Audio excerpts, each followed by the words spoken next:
வணக்கம். மலைகளின் அமைதிக்குள் மறைந்து கிடக்கும் பல உயிர்கள். அவர்களின் தினசரி போராட்டம். பசி.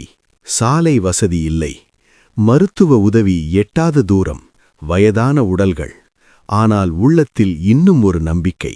இன்றொரு வேளை உணவு கிடைக்குமா என்ற எதிர்பார்ப்பு.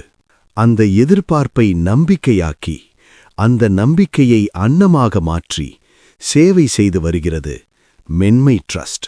1500க்கும் மேற்பட்ட முதியவர்கள், உதவியற்ற தாய்மார்கள் மற்றும் ஆதரவற்றவர்கள் தினமும் இந்த அன்னதர்ம சேவையின் மூலம் உணவும் உற்சாகமும் பெறுகின்றனர். பசி என்பது வயிற்றை மட்டுமல்ல, மனதையும் பலவீனப்படுத்தும் வேதனை. அந்த வேதனையை போக்க அன்னமாக அருள் புரியும் தாயே ஸ்ரீ அன்னபூர்ணேஸ்வரி மாதா. அவளின் அருளால் ஒவ்வொரு தட்டிலும் பரிமாறப்படும் உணவு ஒரு சாதாரண சாப்பாடல்ல.